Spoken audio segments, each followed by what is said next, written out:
these are my friends. Come along with me, see how the story ends. Welcome back to another episode of the Professional Hippies podcast. You have Colton, you have Dylan, but we have a very special guest, festival preparer extraordinaire, chillest guy on the planet, Mike Wilcox. Welcome, buddy. Daddy, thank air you. quotes between Daddy. Like a rainbow. Daddy around him. But no, Welcome that's awesome, to guys. Thank you. I appreciate it. And thank you for having me on. Absolutely. Glad you could come on, buddy. Man, it's been great getting to know you. It's been great getting to meet you. I mean, you're one of the nicest people I think we've ever met, but also one of the most prepared people I've ever seen at anything. at a level that I did not know was possible. Been to a lot of festivals, done a lot of camping. Never in my life. I mean, that was like, I'm sure we'll get into talking about kind of the genesis of how we all met each other and whatnot, but dude, the attention to detail when we came to that festival, I was like, okay, fuck a little like grill master. You brought out the business when it came to everything. I appreciate it. Wild. I just love having fun, man. He showed up, folks. You'll pack 3 or 4 friends in a car with all your festival stuff. You can make it happen. This man brought a whole Chevy SUV by himself and packed everything. Loaded to the gills. I need more room. Ford Expedition Max. Bam. Filled into the top. You forgot it. All you had to do is yell it across camp, and he had 3 of them. Yeah. At one point, I was like, "Hey, I need to charge my phone," and it was like before the sentence could finish, it was like you were sprinting to your car to get the largest portable generator. It was like meant to jumpstart a car, and it was dedicated for my phone. You're like, "Here's the cord, man. I'm going to hunt for." So I was like, "Dude." Battery generator with a solar on top of the roof. By the end, I think we all kind of felt bad because we're kind of relying on Mike. A lot of things here. But Yeah, I think so we we talked about it, and Mike was even like, "I live for this. Don't you worry." I do. That was the best part. I mean, that's like your medicine is giving, right? I mean, that's the way it was received. Is you just seem like such a giving person, and it's not forced. Like that seems like your medicine that you want to give to others. It is, man. It's. We've all heard of our love languages and stuff, but nobody ever talks about how you give love. It's always about how you receive love. But I do. I haven't always been able to give, and I promised myself, not too long ago on this journey that I'm on, to if I have it to give, I'll give it. And I just want everybody to have the best experience because I've been in those situations and not had a good time at all. So it's the little things I think that make it grand for everybody and unforgettable. Beautifully said, brother. Beautifully said. I'm gonna clip that out. Yeah, man. So we just wanted to get you on here, and I mean, I think one of the things that I took away from getting to spend some time with you was, you definitely have some rich stories, but one of the things that I'm speaking for the both of us, but really for myself, is like surrounding yourself with amazing people, and you embody that in a real selfless way, and just someone that we love having around. So this episode, we're really just gonna be chopping it up. And hey, if you're chopping things up, don't forget to head over to testkitplus.com/professional hippies. Regardless of what you might be doing out there, stay safe. That's our goal. So, just a little shameless plug. But yeah, anyway, man. So one of the things that came up for me earlier was when we were talking about at the festival scene as we were kind of like getting into things. I mean, we can talk more about festivals and kind of like in the preparedness, but one of the themes that I love you expressed was just the relationship with your wife. I don't know if you want to start there or where you want to start, but I think there's so much value in at least sharing some of the structure you guys have set up. Because we kind of like started off the festival as like we're all getting to know each other and whatever, and it went deeper and deeper as time went on. And Abby and I getting married in 30 days, there was like a couple of things that I took away from that experience that we've directly implemented in our relationship. So that's awesome. No particular order, I mean, you seem to actually like have a structure to like how you guys avoid fights or like how you kind of come to the same resolution on things. And I kind of want to like start off this episode by giving people like a ton of value so that they know this isn't just like, this will be a laissez-faire kind of episode, but there was so much wisdom to be gleaned from your relationship. So I would love to just kind of hear your perspective on the way you've approached your relationship. Yeah, absolutely. Yeah, no, a lot of people, I've been in the construction world a lot, pretty much my whole life. And you hang out with guys and, a lot of times you get the old cliche, bag and chain. I don't want to go home. I'd rather work overtime instead of, hanging out with my wife. And I'm like, she's the nagger and crap like that. And I'm like, not me, man. I want to spend time with somebody that I enjoy spending time with. No, just like my homies. You know what I mean? Mm-hmm. And I cherish those moments. But to dive into it, we've been together going on 18 years. We got married in 2013. I'm sorry, no, 2011. And man, it's just like we went through the hard knocks. We had our struggles, we had our fights. But we watched people around us and friends around us, they'll go out to dinner and argue at the table, and that's everybody's like, that's how they love each other. And I'm like, man, energy is everything. And me and my wife both through test and trial, the hard knocks, definitely, learned that if you give that negative energy, that's what you're going to receive no matter how you make up. So if it don't matter what your words are, if you're still expressing it in a negative way, that's unhealthy. And we both realized that, dead on at the first of our relationship. And we promised each other to never degrade each other. There's things, we set rules. You got to have rules. We all love to have fun, but you can't do it in a chaos world with no rules. That's crazy. So the structure, one of the things that we added to it was, if we do get an argument, you don't leave the house. You want to go outside and drive your car around the house 30 times, sure, but don't leave the property. That's, in our eyes, that we said that's a sign of quitting. And we made a promise to each other, never quit on each other. You don't quit on me, I don't quit on you. And so, like, leaving the house, that's quitting. We don't quit. No matter how tough it gets, no matter how hard it gets, we don't quit. We never go to bed mad. No matter how angry we are, we lay down in the same bed. Nobody sleeps on a different couch. Nobody sleeps on a different bed. We force ourselves to lay down. We don't have to like it, but we say, I love you before we go to sleep. We do not go to bed without saying I love you, no matter how pissed off we are. And it's easy to take the cheap way out, right? And we told each other not to take the easy way out. And with that, it's no different than building like a mental fortitude. We built this fortitude fortress around our relationship that doesn't allow strangers to poke in and pry. It doesn't allow people to, to make jokes or accuse one of us of doing something. We believe each other. We support each other, right, wrong, or indifferent. If I say the sky's purple, man, my wife's got me. She's like, yo, listen, bitch, the sky is purple. And she'll throat punch you. But then when we get home, she's like, the sky ain't purple, right? But nah, life's too short, man. And I think a lot of that, my wife, we've gone through a lot of medical issues together. And that was like eye-openers for both of us is we're not promised tomorrow. And so we're going to indulge in today, and we're going to live today like it's our last, no matter what that is. So I'm going to love like today's my last day to love you. And it sounds silly and cliche, but those are the things that we truly implement, man. We respect each other. We set rules that we just don't break.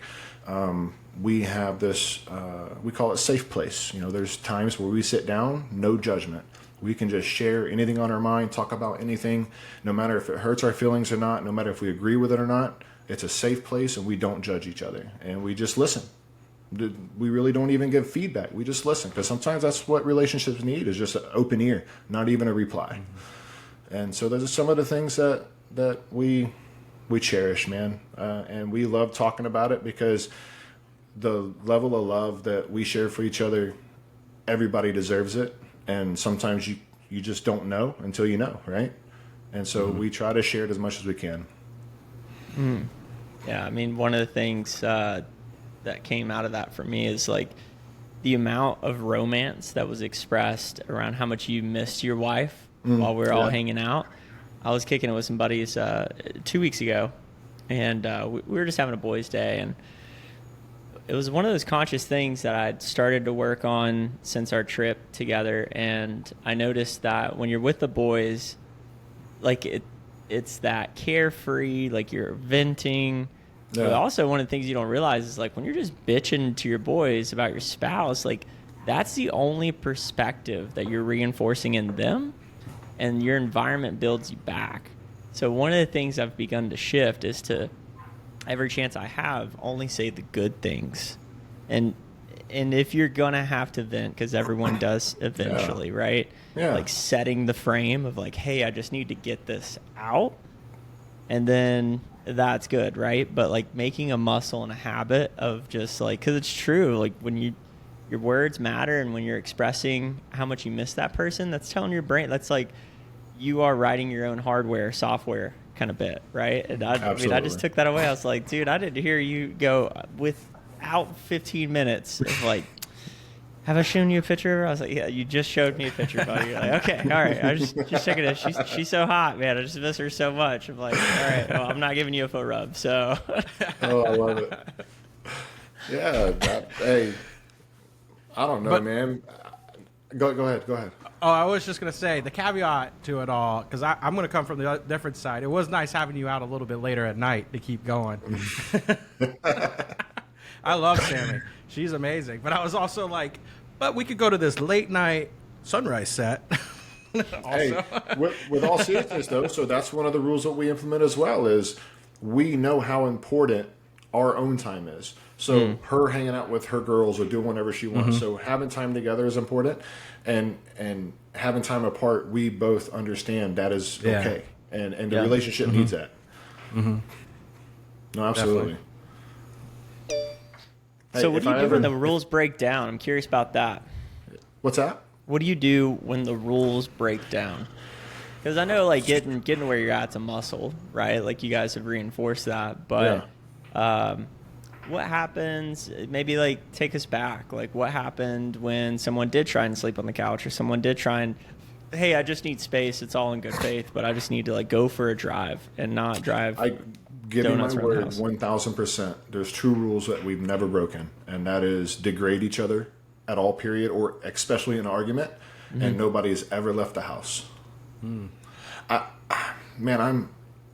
I'm a little different, and sometimes it's too easy. One of my curses is it's too easy for me to wash my hands, and so for me, like there's certain things that like I won't cross a line on, and sometimes that's a detriment to me. You know. What do you mean by wash your hands? Are you saying like, physically for instance, wash your hands? Like not physically wash my hands, but like as a metaphor to, if we break this rule, you know, there's consequences, or like we're done, or like, so I set one, we don't ever joke about divorce. That's like one, that's a dirty word. We don't bring it up because like you said, what you put out is what you get back. And that energy that you're putting out, or that you're telling yourself subconsciously, you know, in anger or joking, there's truth behind every joke. And if you start telling yourself those jokes, you'll start to believe it.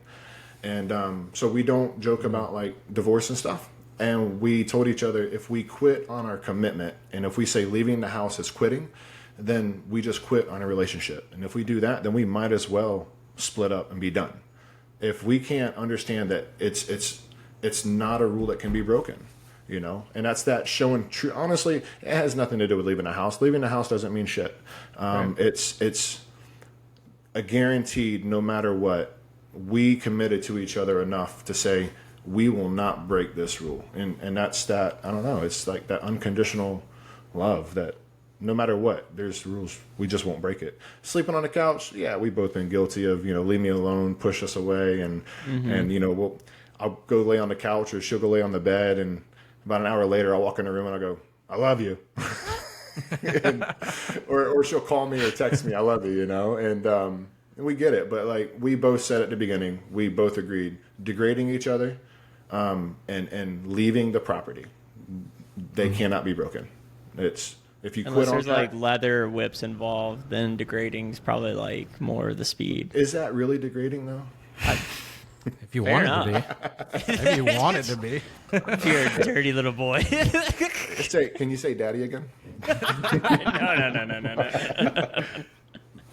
Man, leaving the property though, that takes away the little, I don't know, makeup Krispy Kreme donuts. You know, you can't go like, hey, I'm gonna make this up to you. Get a little. We can leave. Little treat. Right, so I'm wrong. We have compromised, and we both wanted to leave, so we left together. That makes we didn't talk. We didn't talk the entire time. I drove out and she drove back, and we didn't say one word the entire time. But we left together. That was our compromise. Leaving and coming back, different drivers, everything. So Dylan, is your makeup bouquet? Is your bouquet not roses? It's Krispy Kreme. It's a dirty dozen from Krispy Kreme. You have to have everything in your back pocket. You can't just have one thing. You know, you gotta. No, I'm shooting you straight right now. I'm putting you up, your back against the wall. Have you gotten into an argument and gone out and gotten Krispy Kreme? I've got some Krispy Kreme. That was a tip from my own dad. I know. He knew what my mom liked, and I was like, "That's a go. I'm gonna try that." Works like a charm. You can't do it every time. You can't do it every time. Chris, that's awesome. A very like I fucked up. I need to get something. You know. So that's like a, little dozen donuts makes the world goes around. Oh man, you can't make this up. This is hilarious. Hey, man. What about you, Colton? What's your makeup? So the funny thing about us is like I'm really cool till I'm not. Right. So it's one of those things where I've like grown as a man in our relationship to realize, hey, a lot of the emotions are going to pass, and 9 times out of 10, it's nothing to do with me. So as long as I can maintain that frame of like, hey, this is like externalized, this isn't, coming at me directly, that's so much easier for me to handle. The one that I had to realize that helped me get into like the makeup phase so much easier was that 1 out of 10, or fuck it, maybe it's 3 or 4 out of 10, right? Where it actually is me, having to own that and just say I'm sorry and like it be a real apology.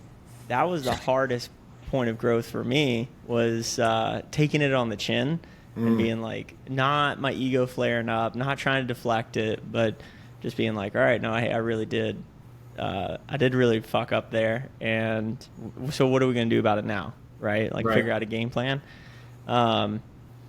As far as, I don't have a Krispy Kreme go-to, but I do know if I fucked up on, say, a Saturday, that Sunday, a latte better be in that woman's hand. If I can go get her favorite coffee or just, like, take her to brunch, nothing smooths over a last night argument like the next day showing up, doing all the little things. Love can be bought. The sexiest thing a man can do, from what I've heard, is the laundry, dishes, and cleaning the kitchen. Mm-hmm. I think it's also the sexiest thing a lady can do naked. You get some of them chores done without any underpants on, and you want to talk about a different dynamic in the household immediately. There you go. I would accept that as makeup. That's their makeup. Hey, but don't get me wrong, guys. I have had my fair share of going on 18 years together. I've had my fair share of fights, and it's not easy. It's just it's not how we mess up. It's how we get through it. We knew you'd be lying if you said you didn't. Like every time, dude. It's not easy, but I don't know. When you find that person, you just don't want to let go because you love them that much. It gets stronger with time, and you learn through time that love can grow, and you never thought it could, but absolutely it can. The weird part for me was like we've both described it the same way. It's like there's this golden thread that can't be cut, and we'll be like, so like my go-to phrase that we've identified is like, I'm at the end of my rope. Like once that phrase comes out of my mouth, that typically calms her down, because like I'm like all my patience is spent. Yeah. All my like understanding or trying to like wrap my head around emotion is spent. But there's like that one thread of the rope left that just seems stronger than the rest of the rope combined. And that's what's always brought me back, is like that one person kind of thing where I'm like, a lot of times I'm like, it would be easier on my own. It would be, easier in air quotes, right? But when it comes down to that in an argument, like that's the thing that gets me through, is like, if I don't deal with this now, I'm going to have to deal with it eventually. Like I got to face whatever is causing this. Eventually, I might as well figure it out with the person that I love and that I care for. I would say that comes back to that respect factor, right? Of you learning your spouse and learning each other and having enough respect to say, you know what, I'm gonna bite the bullet, choose my battles, because it's not worth having this stupid argument over that. It's not gonna matter tomorrow or a week from now or a year from now. Mm-hmm. I think that's something that me and my wife has here recently, and very recently starting to learn even more is it doesn't fucking matter. Yeah. It doesn't matter. Whatever you are arguing about, it doesn't matter. And life's too short to keep pushing through that bullshit. Like, pick your battles, right? Sure, right. Pick the hill you're gonna die on. Last night I educated Abby about Iwo Jima. She's like, I don't know what that means. And I'll take you guys on a ride here, right? Because we were talking about farts, and I'm not gonna say who ripped it, but if you context clues, I put it together. It was like one of the most vile things I've ever smelled as I was trying to go to bed. And so I'm not going to say what sphincter it came out of, but it was so disturbing. And when I said I picked my hill to die on, I was like, this will be Iwo Jima. And she was like, what is Iwo Jima? And I was like, that was the hill that many men chose to die on because that's what allowed the atomic bomb to be dropped. And so I'm choosing this hill right now to die on. And it's like the big stuff you let go, but the little ones you can fight for and just get your little points on the scoreboard. I'm like, this is the hill. This is worth dying for right now. But are you really dying when you choose the small battle? Because then you have really good makeup.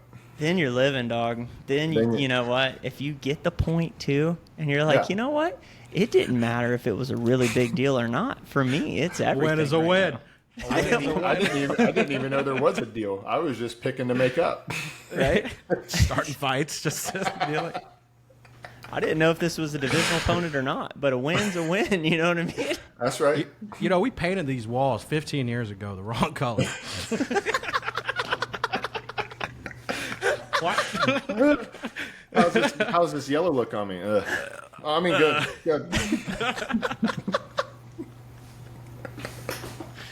So, oh god. Fuck, man.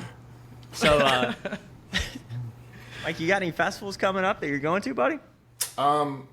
We can't make it to Halloween this year, so neither can we. Oh man, I'm hating it. So what's one thing you and Base Nectar don't have in common? 15-year-olds.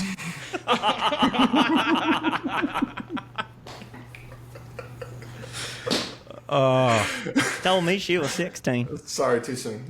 I saw a joke on Reels the other day on Instagram. Some tattoo removing company made a joke about all the Base Nectar tattoos they're removing. They're like, we just put a down payment on a nice house.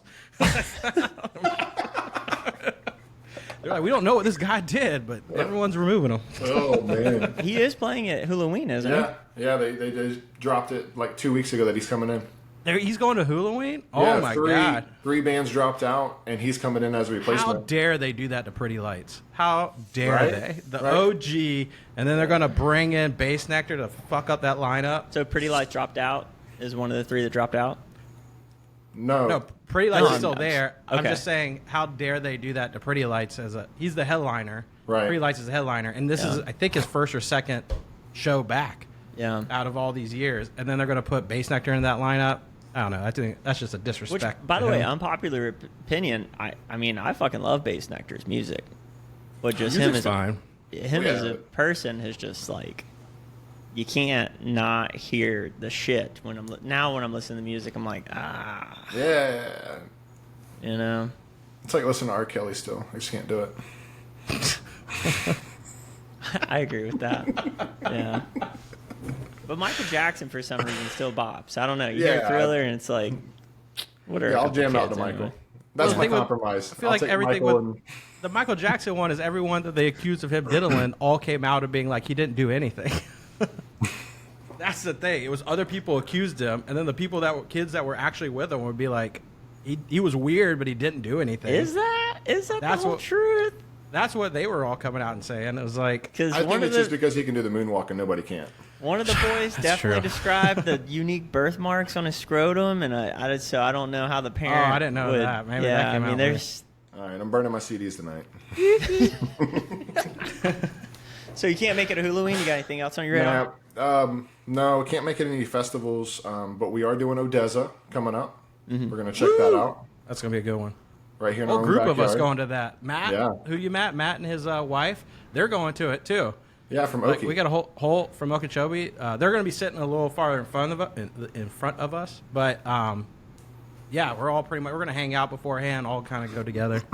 Nice. Yeah, it's gonna be Where cool. you guys And seeing then- them at? Mid Florida, In Florida. the amphitheater, big amphitheater, Yeah, that'd be tight. lawn That's seats, sick. baby. Heck Yeah. yeah. That's the way to do it. I'd rather do the lawn seats with the laser show and the drum line to be able to hear the percussion. I don't know, further back would be better for Odessa. Yeah, I don't know. I mean, Odessa is one of those wherever you go, they're going to be a great show. True. Kind of jealous you guys get to see them. I mean, I can Oh, it's follow awesome, it, but, man. you know. They had a whole documentary come out about them that they aired in theaters or something. Like, Really? or will be soon. Yeah, I started getting the advertisements. It was like one day they were going to put the show and how they created it in theaters. Oh, that's cool. Because I mean, it's so tight. That's one of the tightest sets like I've ever seen of just not just the music. They have a whole orchestra of instruments that they're playing at the it's same so time. cool. Isn't it And they're funny moving how some around. artists put so much effort and like precision and detail and production into their sets, and you have other artists like, I hate to throw him under the bus, but Fisher, you know, because he says it all the time. He's like, press play, walk away. And so, make fun of my music. I'm gonna have a great time. it's like, You're right. You can feel. I think you can feel the difference when you're listening to it. I feel it, Yeah. and you can tell when somebody puts that commitment and that energy into what they're doing. You know, in Odessa, Yeah. it's spiritual, man. There's no other way to put it. Standing in that crowd, listening to that music, dancing and being free. It's spiritual. Church. That's church. That's right. Going to one of their shows, and you never see them doing much marketing on them, like them visuals of them as a person. You don't really see have much to. marketing them as much, anyways. They put so much time and effort into the music; it'll speak for itself. Yep. yeah. And Grizz, too. I mean, he's one of those artists that feel like when Bass Nectar had all that shit go down, there was other artists that had the opportunity to kind of like step in. Yep. And watching Grizz, like, I'm super disappointed that he's taking like a mental health break. I mean, but he needs it to keep making that quality of music. But that's another artist where you can feel the attention to detail. You can feel the passion in the music. And it's weird. Have you guys had one of those experiences where you show up for like one of your favorite bands and you're like, oh, that wasn't what I thought it would be. It's G. like Jones kind at EDC. I think that's a great example. That turned into not being like we thought it would be this, and it turned out to be something else. yeah. RL Grime for me. I mean, it's Yeah. like I was like, dude, I could have got up there with my iPhone and plugged it in and done a Spotify shuffle of your greatest hits, and I would have got the same thing. Or what That's was how it? Sorry, go ahead, buddy. That's how I thought Peekaboo was going to be at Okie. And, dude, it was like 10 seconds after they came on, me and Dylon looked at each other and we were like, Yeah. what? Yeah, Yeah. Peekaboo was the truth. Yeah, that show was crazy. Who was it? What was the rapper we were supposed to see at Okie, and it turned out being Oh, Big Boy? no, not Big Boy. Big Boy was good. Oh, Little Yachty. Little Yachty. Yachty. That was completely what? Like that was not what we wanted to He see. gave at Two all. Live Crew a run for their money. I'll tell you that. Yeah, Two Live Crew that Colton and I saw at a small little tiny festival somewhere. They were the headliner for the end out the weekend, and by God, it was one of the worst things I've ever By a seen. Really? country mile, they have the worst show I've ever seen. By a fucking country mile. It's like they went up man. there with the intention of giving everyone a terrible aftertaste in their mouth. I mean, That's definitely it what was- Yachty did. If Yachty would have just stuck to his old stuff and Yachty just, tried at least. he tried. It was like, here's his comfort zone. He was over here. way over there. Way over here. And then threw a little dark demon stuff in there with the visuals, and I'm like, well, like- the people on the front row are enjoying it. yeah. You know, I give him credit for trying, but I don't know. Take some feedback. harder. Wasn't good. Wasn't good. His screams were here if you would have brought them back here. Just bring it on back down. Throw in a little bit of your old stuff in there. Give me something. You know. I mean, that's the thing. It's like, I get it. Artist, a great example for me is Glitch Mob. Have you guys seen Glitch Mob? Dylan, Yeah. did we see them together? Yeah, we saw them together. We were the ones like, that's not what I thought that was gonna be. Yeah. At all. So, Mike, have you heard of Glitch Mob? Uh-uh. All right, so this is a group, a band that I mean, they do electronic music, but they had a sound, and they were like, hey, this music isn't fulfilling us anymore, which I suspect is what Lil Yachty wanted to break out of his comfort zone and go for something that is experimental, reflects the era of life he's in, etc. And so Glitch Mob, they took a renaissance break, and for like 2 years developed all this proprietary software and hardware. So when they're up there, they have these giant alien looking drums. They have these giant screens that go from 4 squares to 16 squares. So they're kind of doing like the Fred again live mixing while they're up there while making beat loops. And it was so mind blowing that the whole set I couldn't accept as real. I thought it was fake. I mean, I was like so checked out because I'm like, this sucks. I mean, it's cool, but it looks like choreography up there. Mm-hmm. And my buddy Austin was telling us, he's like, no, this is real and this is happening. So I wasn't checked into the present moment. And on the way home, I watched a documentary about how they made all this shit, and they're actually doing it live up there, and how they put like $12 million into creating all this custom software and hardware and all the instruments. And the reason I'm bringing this in is because they lost like 60% of their fan base when they decided to go in a new direction with their music. So, you know, like hats off to artists because it takes a certain amount of gumption to do that. But Lil Yachty, it's like you could have given me a couple bangers. I mean, it's a huge risk, but yeah, I mean, one or two. As a performer too, to see the crowd energy be really low and be like, maybe I should throw my number one song in here just to get things back up a little bit. Give me some. Something. But he was having such bad technical difficulties too, supposedly beforehand. I think he fired his sound guy or whoever that was that he had. I think his sound guy fired him. Because we got there. I mean, we got there late to the set, but we wondered why so many people weren't there or were leaving. And it turns out like the microphone wasn't working his first like 4 songs. He was just singing to the mic, nothing happening. Yeah, that's when we were doing yoga. Yeah. Right. There was a lot of yoga needed during that set, let me tell you. Sometimes you take a journey, and sometimes the journey takes you.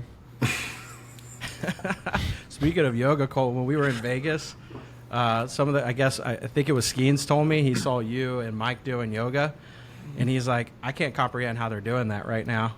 Like, just wake up in the morning, doing some yoga. I mean, Mike, we went pretty hard in Vegas, and it was a great time, but... Yeah. He was like, I can't comprehend waking up and doing that right now. Well, go ahead, buddy. No, I was just going to say, I felt the same way when I cannot sleep in. I want to so bad, dude. I just want to lay in that tent and sleep in so bad. And it's like, nope.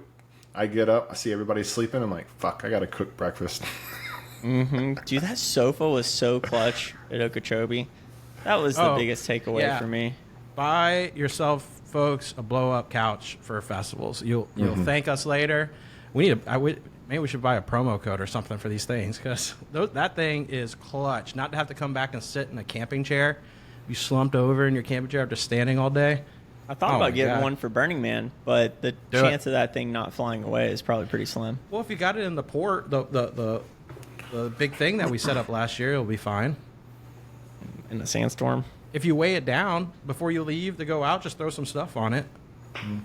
It'll be fine. In a sandstorm? Yeah. Just dump it over. Fuck it. If you lose it, you still got something. You'll find it. Like, oh, there it is down the way. Yeah, put our camping spot on it, actually. It's probably not a bad idea. Put your sticker on it and be like, that's mine. There it is. Take some little LED lights and throw them inside of it before you blow it up. Dude, everything out there has got LEDs all over it. That's what a friend was asking me, is like, how do I make my bike stand out? I'm like, lights. Look, standing out with glowing neon's not going to do it. I'm just going to tell you. We learned that. Yeah, that's not it. That's camouflage out there, dude. That's a sea of light out there. Yeah, I mean, there were smart people that put like flags on the back. That's about as much as you can do, unless you put a horn on it. That'd be funny if someone had a horn. Beep, beep. A car horn.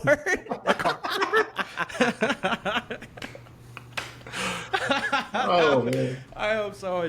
Just a little horn. I'd be setting that up though, where it would be like I get out and lock it up as I leave.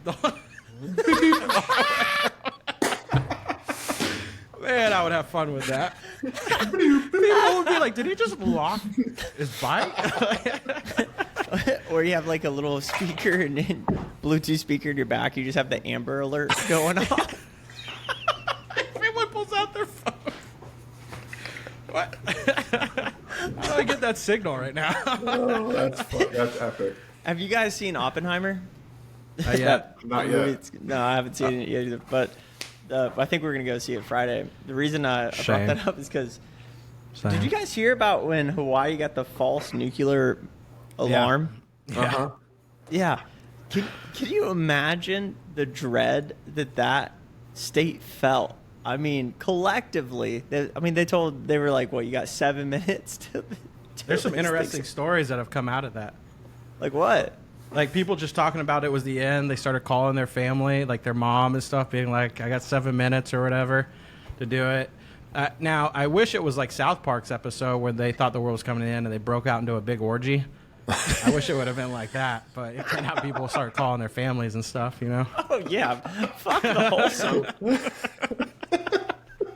I just want to see a big orgy. I just want to see the big orgy on the big island, you know? Do you at least want fans and grapes? Nah, there's no time Finally, for that. the Dolphins are like sweat it out. all of the people can get their weird fantasies out, and then 7 minutes goes by, and they get the JK text from the government. Pants are down, weird. Maybe shits. it did happen. Maybe it did happen. No one just talks about it. But I was just like, we're not going to talk about any of that. I mean, do you really think though, if you had 7 minutes left, right? Like if you felt good about all your relationships, you're like, you know what, my mom knows I love her. But my buddies I haven't talked to, I'm sure they know, hey, we're good. Like there's no other water you want to put under the bridge. Do you think in that 7 minutes you could get it off with your partner? Do you think you would have the ability? All that adrenaline dumping, you're like, you know what? We got 6 minutes. I only need 4. Do you think you can tear it down? Well, there's that guy in, you ever seen the Pompeii thing where the guy was masturbating and he got, you know how all the people kind of got frozen in time? Yeah. Because of the ash? They found one with a guy masturbating. And he's laying down with his hand on his dick, masturbating before the world ended. And that, because of that example, yes, I believe. But he didn't know it was coming. I believe he had to have known it was. I mean, it took a day or two for they saw the explosion and then shit started coming down. Like it took no, not a day or two. They saw the explosion at least, like shit happening. Right. So there's not a way he didn't know like stuff was about to go down. So yeah. Because of that historic example, I feel like we could get it. We could do it. I think we've talked about Pompeii before, and I believe the term was pyroclastic cloud. I looked it up, and it was bothering me, but I think that's the name for the dust that came through the volcanic. Pyroclastic.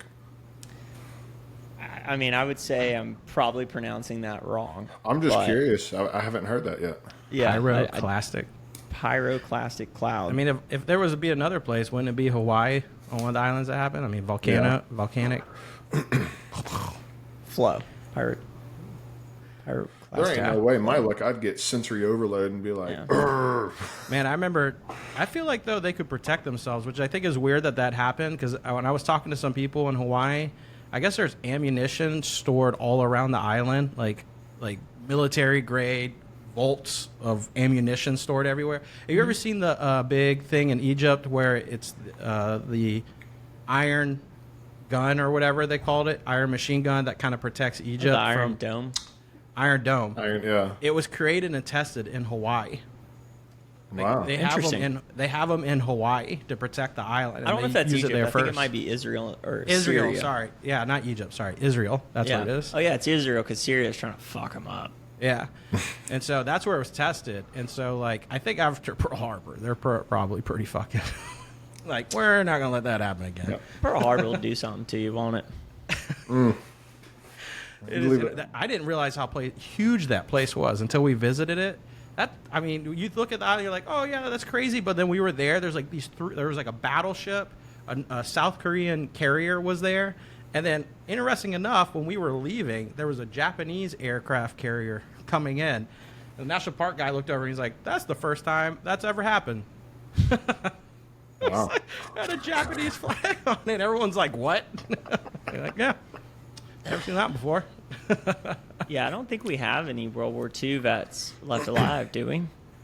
Oh, I'm sure there's a few out there. You think so? Sure. I figure it would be big news if the last one died, you know?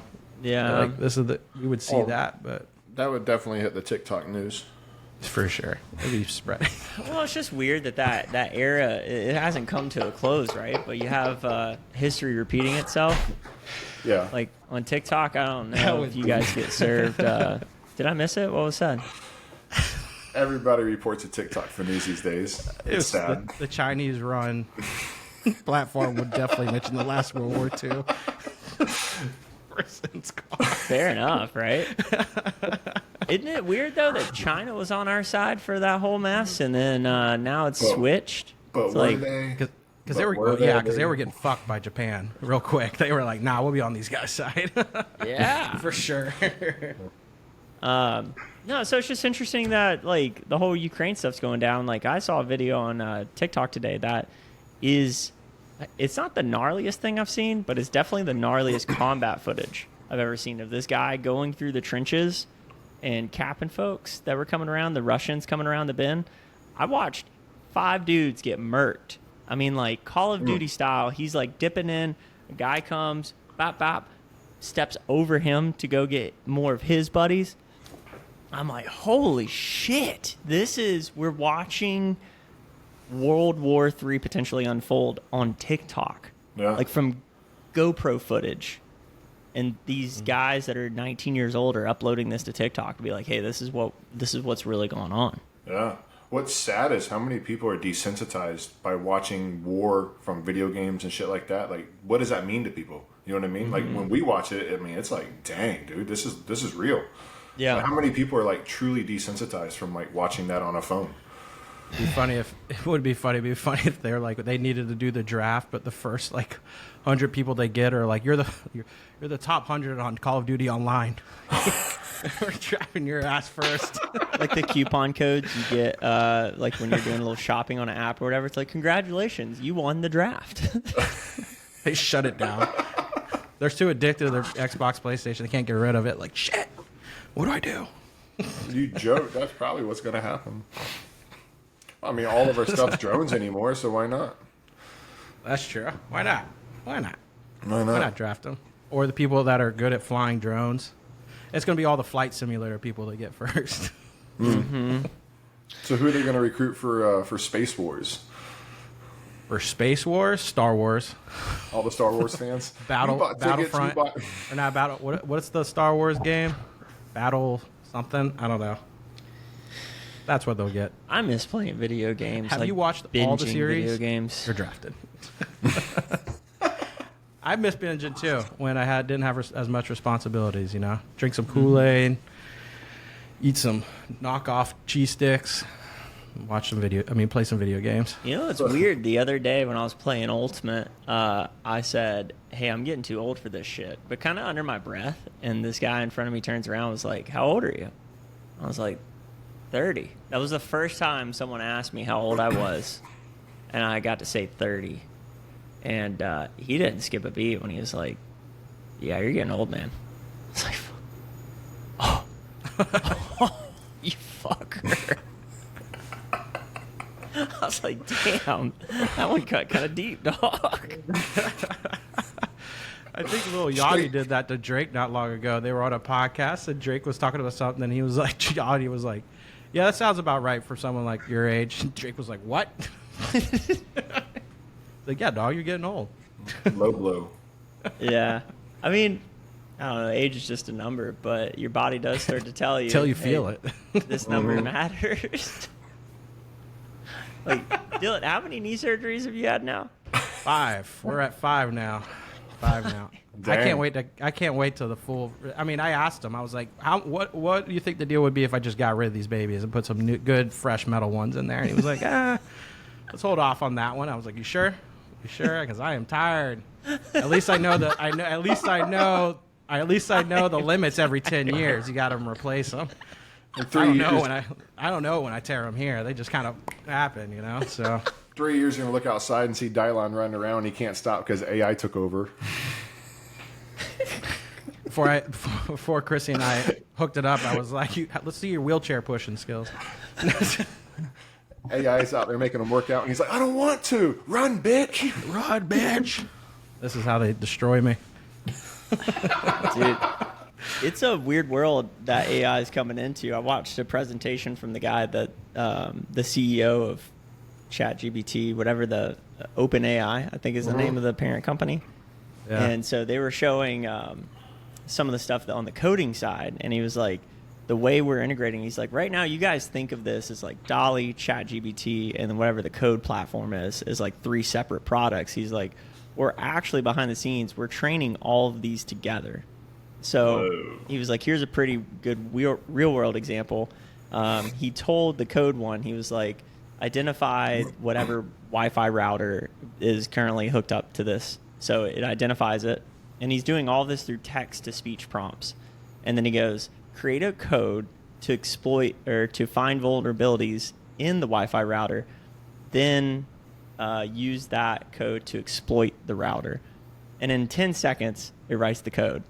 And he goes, so that's how easy it is now for people who don't know how to code to find ways to do nefarious things with AI. And he goes, so this isn't like he's like, we're showing this because we also have to figure out how to combat this by developing this technology. He's like, but what people don't really realize is what this is going to look like in 2 or 3 years. Mm-hmm. He's like, this doesn't go step by step. He's like, it's exponential. So I can't even, like, none of us can imagine what AI is going to look like in 5 or 10 years. Self-learn, dude. I truly believe AI is going to get to the place where we give it the technology that it needs to self-learn.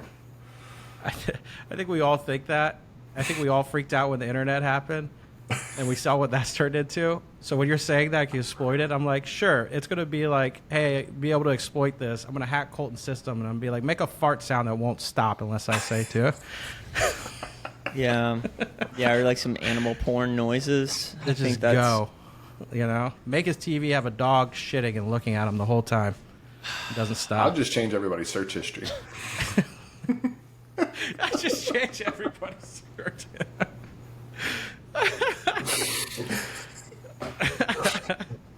The dog shit's what got me, man. The dog shit got me. Mike, he, I don't know. We were high one time, and he talked about that. We were just like, it was, you know, you ever looked a dog in the eyes while he's shitting? It's just funny because he's just looking at you, and you're looking back at him. I was like, that is funny. So for no, what it was, we were on a journey together. We were on a journey. That's what it was. I think we were in a park or something, and somebody's dog was taking a shit, and I locked eye contact with it. And Dylan looks over. He's like, "What are you doing?" And I'm like, "I didn't mean to make eye contact with this dog, but now if I break away, it's going to think it's alpha." And he's like, "I don't think that's how it works, man." So dominant. And then Dylan, what was it, like 2 years later? 2 years later, I was like, what'd be a funny Christmas gift for him? And I found there's a calendar which each month shows a dog shitting in nature. And it's turned back looking at you. And I was like, that's the gift. Oh, his credit to him, he kept it hung up in his house till year end. So everybody came in to see my beautiful new home. Man, this is so gorgeous. What's going on with your calendar, man? That was a gift that kept on giving. I'll tell you what. Oh man, that's hilarious. Those are the subtle pranks you want from your friends, though. Where you're like, hey, that's a subtlety I need in life to keep me going.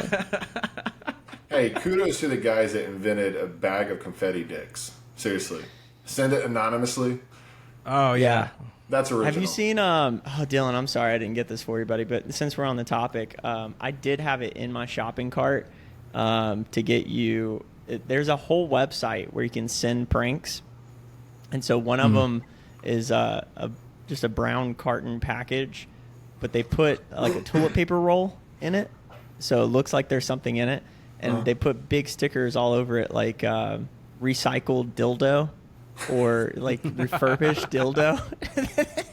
Recycled dildo. I had your information. It was in the cart. I had your information, your shipping, and then I got sidetracked and I forgot to click enter. Bro, if you would have said that to me, I would have accepted it, thought it was great, repackaged it, and put it on someone's random porch. Like, for sure. Oh. So, hey, I just learned something new, completely new, and I have to share it with everybody because it's epic. Did you know you can go online and sign your friends up to have Jehovah's Witness to come to their door? And you can do it multiple times a day and multiple times a week. And because of how committed they are, they won't stop. I had them come to my apartment one time when I lived in Brandon, and I thought, yes, perfect. Because I know religion pretty well. I grew up religious, Southern Baptist, so I know a lot of that stuff. And they came to my house. I was like, y'all want to come in and talk? Yeah, of course. I whipped out my bong and just started smoking it. And I was like, y'all want that? And I just kept ripping it while they were there. I was like, let's talk. And just went down. Their credit. They stayed the whole time for the thing. I took their paperwork and everything. I was like, I'm not going to sign up for this, but it's been a great talking with you guys. Nobody. They ain't going to judge nobody. They were cool with it, I just too. want to send them. I want to send them back to the same house 5 times in a day, and your boy's like, were they not here? Were they here? And they're just like, Jehovah's Witness. What? Wow. Yeah, that's a they good had one. me as a teenager. I went to a Kingdom Hall, I think like 3 or 4, maybe more than that. And I was totally down. I was like, no, this makes sense. Because at that age, you don't know. You know what I mean? And the thing that undid it for me was the whole competition aspect. When they're like, there's only 150,000 seats in heaven or something. I was like, that is such a oddly specific number. And so like that was the thing that I couldn't get past. I'm like, where did we come up with that number? And when I started pulling that thread, I just wasn't getting a good answer. I'm like, 150,000. I'm like, that just doesn't feel right. The best comeback I could think of that is be like, you're cool and all, but you look like a piece of shit. Like, how are you gonna make it in there? You're supposed to be me. If you're not making it in, I'm not making it in. I've already lost that battle. I don't agree with how they, you got to keep count of your good deeds. You should. But do you or does God? Well, I mean, that's not for me to judge. If you know what I mean. Like, we that's don't what my know. prayers So pay we're for. just, we're all just guessing. That's what that service pays for. I said a prayer. You count my deeds. I don't know. Where's the bar at on? Where's the bar on what a good deed is? Well, I guess that's the same answer to how do we know it's 150,000 that they're telling us? Did the last priest add a number? Wasn't it 149? I don't know. The more I learn about Scientology, though, I tell you, that's something I think I might be able to get down with. Yeah. I think they've got a good program there, and but can you pay the monthly dues? I can't. Yeah. See, that's the thing. I'm ponying up for the different. Yeah, it's tough on the wallet. But you do get a discount if you're part of Amazon. I heard. Is that okay? They don't send a tray around. They invoice you, and then they send you to collections. You don't want to be in this bitch. You'd be better off getting off with child support. Yeah. Well, the thing is, your paycheck.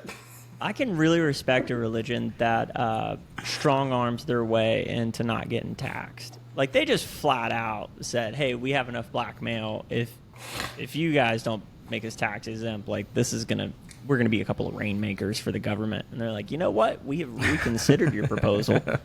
And but the spaghetti monster religion is also like that. They're tax free as a religion as well.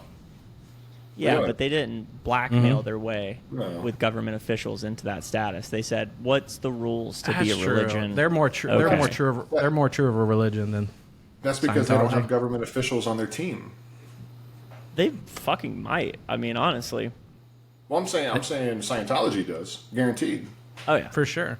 But you were saying they've stronged armed their way. How the spaghetti monsters become a religion and the tax-free religion?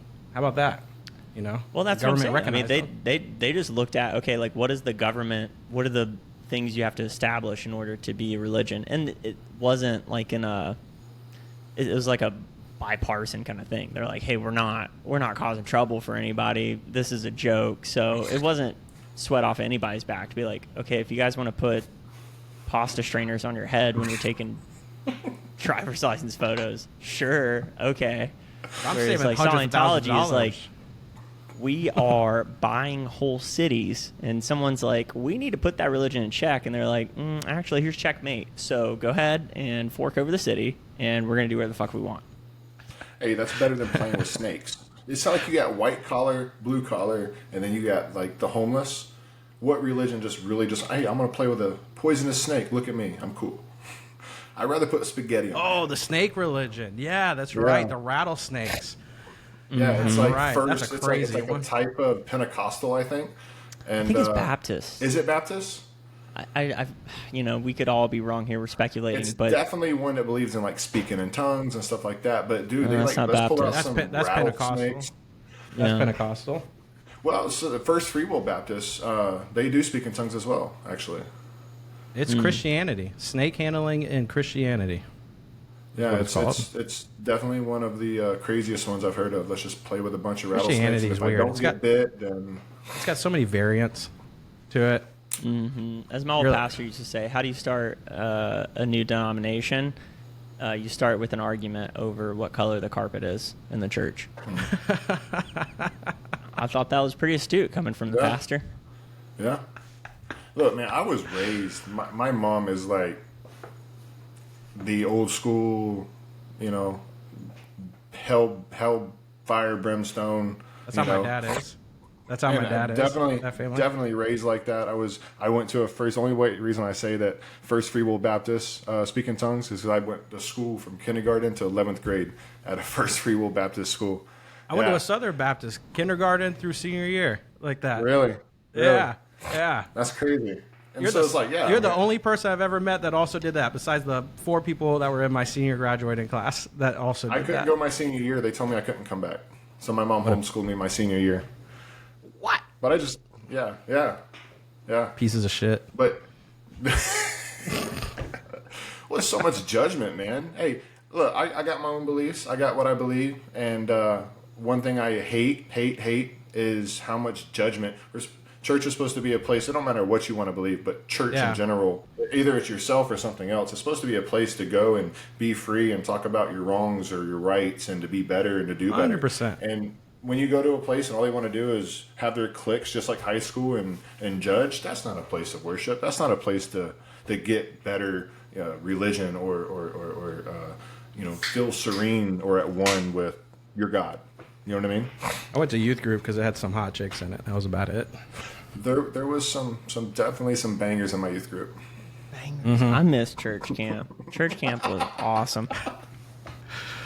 Just that blind, hopeless, hopeful faith. I mean, it was hopium sold to the masses, and I stand by it, and I say it as frequently as possible. You can't beat that feeling of worship it's similar to when you're at a festival and there's that big drop that happens and everyone's like, oh, and you see the bounce of the collective, all the similar frequency. That's what beats it, is you finally are able to make your own decisions.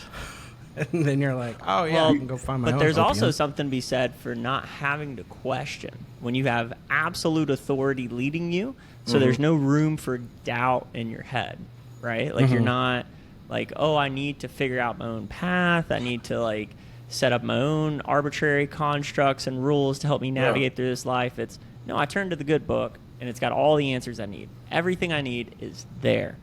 That concreteness, that certainty. Sure, but once you get out of that bubble somehow and you break through it, you can't make a decision.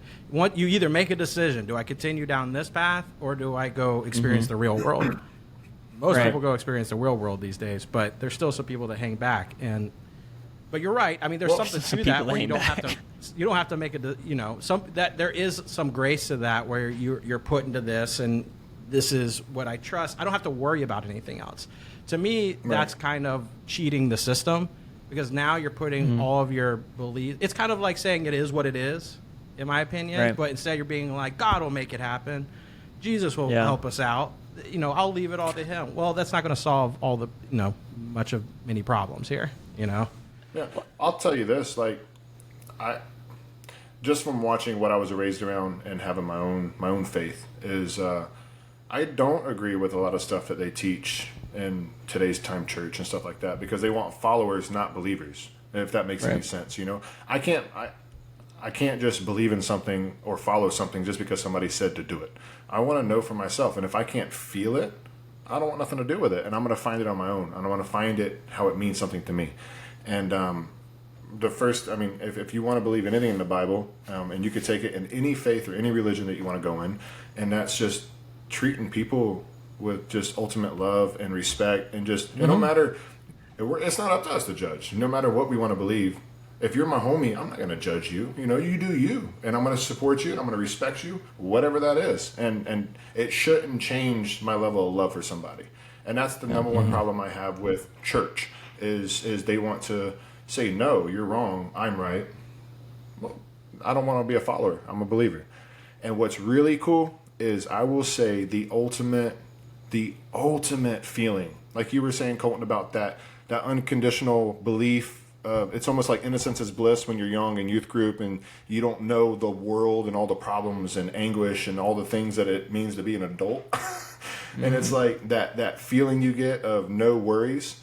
When I went to Halloween for the first time and we're standing out there in the crowd, middle of the night, you see all the people, and going into it for the first time, I had this thought of, I had my guard up. Hold on, there's a bunch of people here I don't know. They're gonna take my stuff. Who's gonna bump into me? Who's gonna ruin my night? Because that's that stereotypic. There's 10,000 people plus. Who's gonna mess up my night, right? Right. Man, not one time. Me and my wife all night were like at awe and just looking at each other, and we're like, what? Like some dude walked by, stepped on my glow sticks, turned around, fixed them, and was like, sorry, bro. I'm sorry.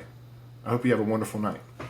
And that level of love, it don't matter who believes in what your thoughts about religion or politics, nobody cares. It's genuine respect and love for one another. That's church. Yeah. Well said. You're here. Amen. Well said. The Thank you. Bible is the greatest self-help book ever sold. I would actually say that's probably true. Number one. I don't know about the greatest, but definitely the most they sold. sell it. Best Israel time seller. On the same theme, I would like to petition for there to be more of the, what are they called? I don't know, just like the poster people, right? You're a sinner. West Baptist. God hates sinners. No, like just not the West Baptist. They're kind of a little too off kilter for me. Just when you're going into the festival grounds and they're all chanting, God hates sinners, you're a sinner, you're all going to burn in hell. Yeah. What I don't personally like about that is there's typically only like 2 or 3 of them. Mm-hmm. What I'm petitioning for is to maybe get us like a 50s, 70s, It's like when you go to a work conference and they're high-fiving you with the high-five tunnel going in. Right. But if I could just replace the hands with crosses and men screaming, you're a sinner, or her ass is hanging out, God hates, adultery, whatever, like that really does something for my soul. And it really fires me up. And it's just so unfortunate they're only able to get 2 or 3 of them at a time there. Like, why can't they band together? Am I asking for too much? His favorite saying at festivals is dinosaurs are fake, Jesus is real. And people always have to double take. They hear the dinosaurs are fake, and they're like, yeah. And then they hear Jesus is real. What?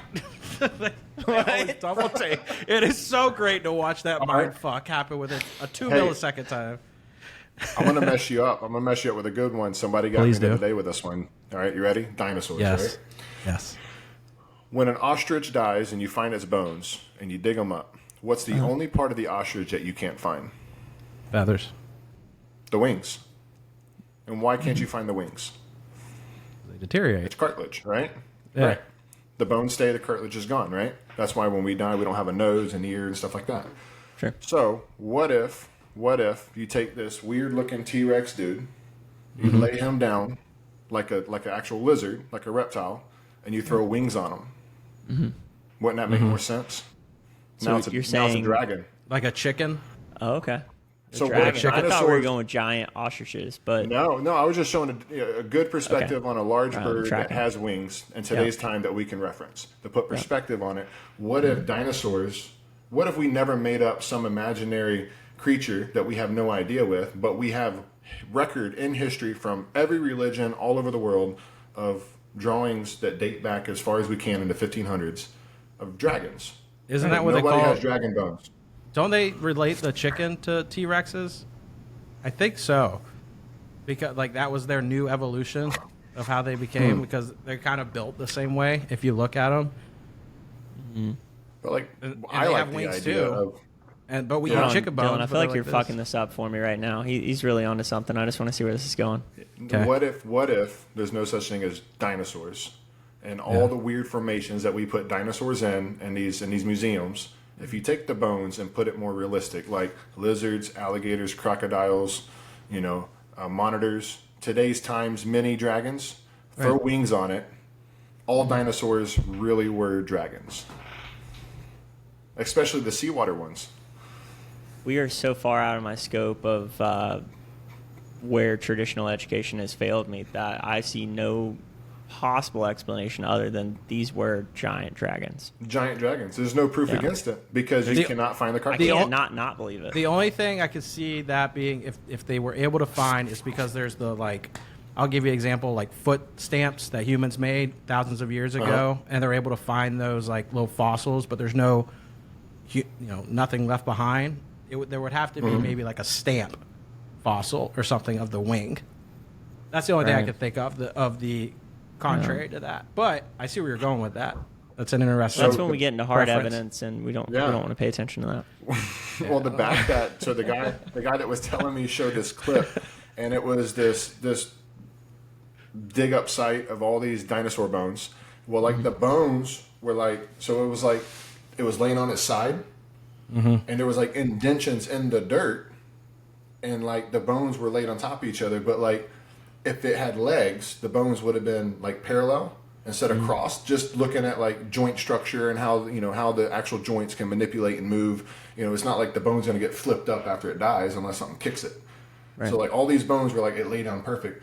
But if you take what they call the little mini hands for a T-Rex and put them out instead of like this, it was like it's two wings laid on top of each other, and all the cartilage went to shit. And that was the two bones left over. And it was like these scientists today were like, let's take these bones and they're going to go here. I hope that's because what those it was. frustration fingers don't make a lot of sense anyway. No. You know what I mean? Not at all. Take them off, throw them on the side like it's an expansion of the wings. I like Well, this. they I hope there definitely was had some flying. built-ass glutes. Me too. I hope they're all flying dragons, dude. Fuck Well, dinosaurs. But here's the thing. I mean, they're still dinosaurs. They're just dragon dinosaurs. Yeah, dragon dinosaurs, right? I had a pretty good polished thought on a journey one time, and I came to the conclusion that the dinosaurs was an inside job. So, like, I don't know, how far we need to get into that to understand that the birds are here and the dinosaurs are gone. The dinosaur birds are here, and big things that we think maybe had wings or did not have wings are not here. So the only, here's kind of where I'm going with this is, if we were to die from nuclear fallout or a meteor, which Dylan and I discussed last week, if you fast forwarded, say, 10,000 years, 15,000 years from now, the only real record hanging around for us is what? Plastic, glass, and nuclear waste. Everything else is going to return back to the earth. I don't know. Right? I think stones would probably be the only thing left that we carved into after that long. All right, fuck it. Take it out 200,000 years. Then we're really cooking with some environmental factors that are going to wash away most of a human footprint. Yeah. Right? Yeah. I agree with that. So there's, some thought leaders that think, hey, we've done this cycle a couple of times, at least over a couple million years, where civilizations have built up and had, some decent technology. We don't know the extent of that. Some kind of global event takes place, and then we kind of restart the cycle, right? Right. So what if there was like a Hitler of the birds, so to speak, and they were successful? And then a global catastrophe hit, but the dumb birds survived, the foot soldiers, right? So the lead dinosaur bird was successful in their global conquest, and they united the entire Pangea under one bird. And then there was an uprising that led not to a meteor hitting the Earth, but an inside job of the fall down of the greatest bird civilization to ever exist. And from that, the shrews rose to make what we are today. We are the shrew. The shrew is us. And the birds are under the footprint of the shrew. Huh. God bless the pigeon world, where at least I know I can fly. So what would be that one bird? What's the Hitler bird to you? Pterodactyl. That's a mean son of a bitch. The one dragon bird that we left. You know? I don't know, maybe the seagull. I was gonna say it's damn sure not the seagull. It's Too obvious. It's too obvious. It's the penguin. The penguin. They're just like, we got nothing going on. It ain't ours. At least they don't run around in fives. They run around in like 30,000. The penguins? Yeah. Yeah. I was hanging out with some buddies one night, and again, this is great, you know, amount of hanging out I do with friends, and so we watched a compilation of penguins dying, but it was just silly death. So it was really funny. It was very unfortunate, but it's amazing just how oblivious sometimes the penguins are to the world. They're just waddling along, and then they just right over a cliff. Hey, My Bobby, little watch penguin this. buddies go, damn. Don't do journey that. so long. That's funny. Isn't it true, like, penguins, like all the males stay behind with the babies while the mom, like, go out on a conquest for, like, food or a new home or something? Yeah. I believe so. Yeah. I don't know. I They watch hover, them eat they hover late at night. They hover over it. You watch Planet Earth. They hover over it. Yeah, they hover it over it. They keep it warm while the mama goes out and There's finds a some zoo food. that has a. They also, I think, penguins mate for life. One of the types of penguins do. Huh. And there's a gay couple in a zoo, and so when it's like mating season, they give this couple an egg to foster. They're a really cute little gay That's couple. cool. I mean, you know, equal rights in the animal kingdom too. I believe. They got a Who are don't we to leave tell them who can and can't get married? Right? They got a we don't Hey. leave the nest rule.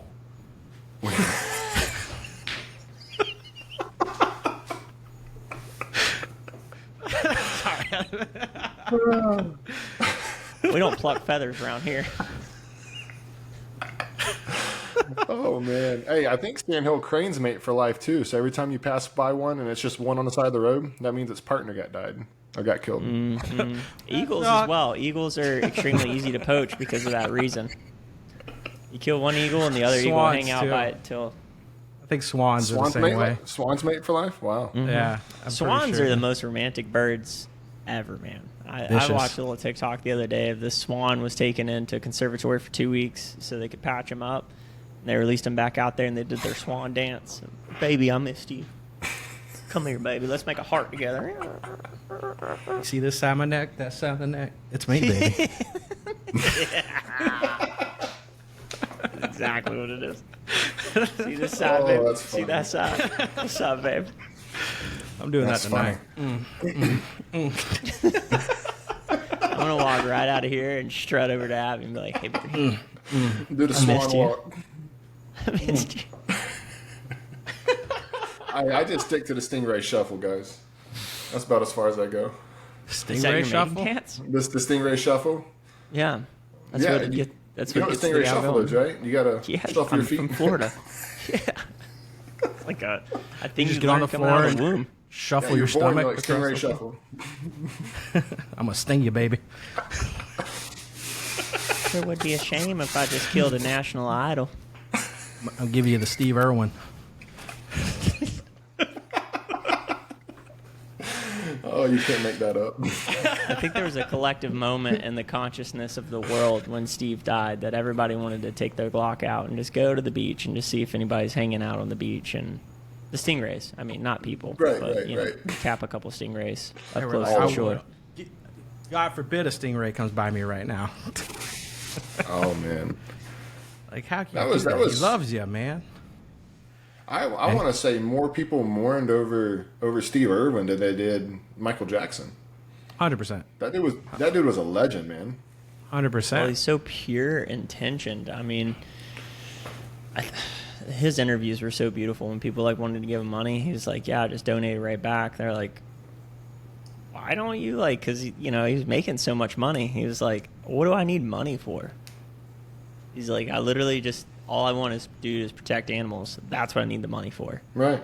Such a pure He soul. stayed away from Wonderland, too. That was a big one for him. Let's stay away from Wonderland. Well, we don't know that for fact, by the way. You know? And I'm not one to say maybe if that, the other, but there was a lot of animals in that zoo. You're not wrong. He did say when he got stung, I think he said, like, don't, you know, it was me. I picked him up or I got too close or something. And he was like, it was my fault. As he was going down. Right to the heart. Did he get bit? He got stung right in the sternum, right? Heart. Went right through his heart. Yeah, right pierced his heart. Yeah. Yeah. They said it was like a 1 in a 20 million chance for that to happen. Damn. Yeah. Yeah, that was your time to go, dog. Yeah, there ain't no backing out of that his kids though they're doing it. He's got a son that's pretty much coming up as the next Steve Irwin now. Oh, dude, spitting image. By the way, he's got to be slaying it too. That dude, you know, he's riding the Steve Irwin train. He's like, yeah, I'm Steve Irwin's son, and I see him on TikTok every now and then. You know, girls are just throwing themselves at that kid. Oh yeah, dude. Elvis got shit on Steve Irwin's son. Steve If Irwin you had to go out, if you had though. to pick an animal to kill you, what animal would you want to go out? What animal would you want to take your life? Lion. Lion, huh? Lion's going for a lion. They're going for the neck, the sable. Sure. They're gonna make it quick. Okay. That's a hard one. I would want to fight in chance at least. So like something that would sting me, throw a little poison in me. I can fight back, at least get my revenge, maybe kill it. I'm still gonna die, but at least I got mine. Fair enough. Okay, I didn't think of that approach. Maybe T-Rex bird. T-Rex bird, yeah, seagulls. That'd be a pretty fucking horrific way to go out. No, fuck it. I want a phoenix, and then I want it to cry on me at the end so I can get the tear and come back. As a phoenix. As a phoenix. That's how it reproduces. Kill its prey, come back, eat its Tell you what, the animal whole body. I've always feared, and then this has been a legitimate fear ever since I learned this fact, and I don't know how long it's been haunting me, but jackals eat their prey ass first. Oh. So I don't know which way I want to go out, but I know which way I don't want to go out. And that sounds like that'd be a pretty gruesome way. That's evil. You know what? A honey badger. Honey. I think brain-eating amoeba would be the way I would not want to go out by an animal. Oh, or the fungus that takes over the ants and then explodes through its head. Yeah. The only reason why it's not in humans is because our body temperature is 3 degrees hotter. If our body temperatures drop 3 degrees, then we are receptive to getting that same fungi. You bet it's trying to evolutionize too. It's like, I'll fucking get to y'all soon. Don't worry. I'm surprised that's not come out of a cave in China. What was the video game and movie they made after that? Was it The Flood? No, it's like one of the most popular fucking things out there right now. And I have not watched it at all. It never kills the host. It allows the host to stay living, and that's like it's like they're zombies, but they're not, and they all talk in sequence through this chain of mycelium, and so like one dude over here can like touch the ground and talk to a herd of these other mummy or not mummies, but like zombies that are taken over by this fungi. It's nuts. The Last. I wonder what it is about humans. The Last fascination with zombies. What's why that? Why do we have such a asphyxiation to zombies? Like that's just a thing that seems like a theme that everybody's like, I really hope I don't turn into a zombie. Yeah, why zombies? Who thought of zombies? This is a horrible way to go. Just like that. We just said it. You don't want to go that way. You don't want to become that. And you become a thing that just goes and eats other people. Oh. Maybe horrible. Whoever came up with that had a fear of dying, so that was his last way of staying alive, even though it wasn't himself. Maybe that's what it was. I don't know. I read recently that the Greeks and the Slavics thought they saw, I guess, the baby elephants back in the day used to the Greeks and them didn't know what it was, but they would find the skulls, and where the horn was, it has a big hole in it, so they thought that's where like Cyclops like theory came from, was that area. Because they would find these joke. baby elephant skulls, but they never had seen elephants before. So they're like, that's a cyclops. Are you talking about their tusk or their No, where the whole big the dick nasal for a cavity. nose? No, where the nasal cavity goes. There's just a big hole in the skull. Right. Because The it's all trunk. cartilage there. Trunk, yeah. So, Yeah. so there was just a big hole right there. So they were like, oh, that, but it has kind of like a human skull a little bit. So they were like, oh, that's a cyclops. And so maybe that's what it was. Is something came out with the zombie theory somewhere. I think that would fit it a little bit more with like giants than it would zombies. I think zombies are just like, I don't know. It's good one of Hollywood. those things. Yeah. Yeah. I never thought about that though. Like you said, the elephant with the socket for where the nose cavity is, you could see it as like an eye cavity, eye socket. Yeah. And they traced That's a like good I also saw cyclops recently- theory. It was from there, that area. A chick was in a river, I think in the Philippines, and an elephant stomped her out, and they were able to get her out, but she died in the hospital. And then a couple days later, at her funeral, herd of elephants came through, and one of them ripped her body out of the casket and threw it up in the air, and then they ran off. Whoa. What did she do to those Dude, elephants, man? No shit. I was just like, man, I get it. Like, wasps never forget a face, crows never forget a face, but now I'm understanding elephants don't forget a face either. Yeah. What did she do those? Or maybe it was just really- maybe it was a recycled soul, and maybe the elephants were like, "Nah, we see you through that body. Fuck you, soul. Like Yeah. you're a All horrible right, person." here you go. What if you reincarnated into an animal? What animal would you want to be? Evil. Elephant. Okay. Gorilla. Like big ape. Yeah, a gorilla's got a tough life getting to the top, though. Establishing that Hey, dominance. I love it. I love a good journey. Yeah. I don't want it easy. I want to work for it. No, I do. I want it easy. I want to be able to yoke a goat off a mountain and say, it's lunchtime, bitch. Get down there. I'd I probably want to be be able born to in. swing through the fucking trees, man. Yeah, you'd pretty probably get sick. put in a That zoo would be cool. somewhere. Coming from the elephant.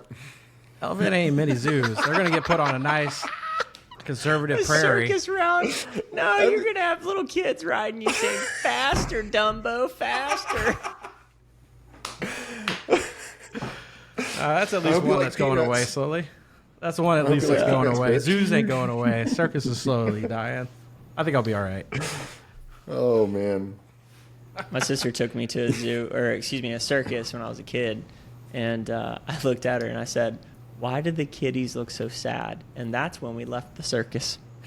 She was like, all right, cool. Hey, you know what? This is over.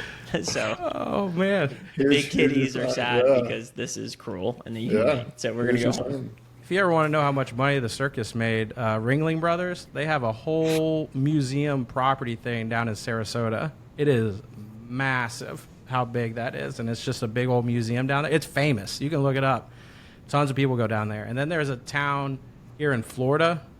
I don't know where in Florida, but there's a whole town here in Florida where a lot of like, remember the circus? They used to have like the freak shows and stuff, and there would be like, you know, they Gibsonton, gather people Florida. with something a little off about them that would be in there. There's a whole town here in Florida that like all of them go to and live in. It's Gibsonton, Florida. That's what it is? Okay. Yeah, it's Gibsonton. Yeah. Yeah, you didn't know it drive was down the Gibsonton. main drag. Yeah, and they have like, you can see all the trailers and stuff, and they still like huddle up in these like camps. Mm-hmm. Yeah. Yeah, that's I cool. love I didn't know it was Florida. Gibsonton. That makes sense though. I've Yeah, driven it's through there a few Gibsonton, times. yeah. Oh, Never Gibtown. change, Florida. Never change. Never change. All right, folks, we're gonna go ahead and land this plane. Anything else you want to get on? Actually, we always ask Yes. this question, Mike, to all of our guests. Colton, do you want to Yeah. ask it or me? Sure. Yeah, I'll give her a go.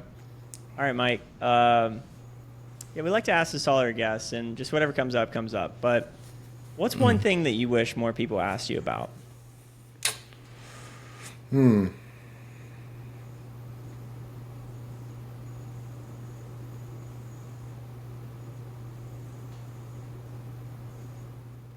That's a good one. That's a good one. I would say, how are you? Just a simple, how are you? Because it feels good. It feels good to feel good, right? So we get so caught up in our day to day and so rushed. you find yourself calling people, hey, you got this, hey, you need this, hey, this is coming up. And it's not just a genuine, we're so rushed in today's time. It's not a genuine, hey man, how are you? How you doing? And it doesn't have to go deep. It doesn't have to be a, like a sob story, but just a genuine, how you doing?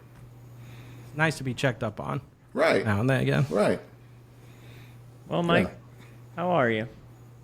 I'm doing good, buddy. I'm doing good. And I can honestly say this was awesome. Just campfire talk with the boys and having the freedom of just speaking whatever's on our mind. It's nice. It feels good.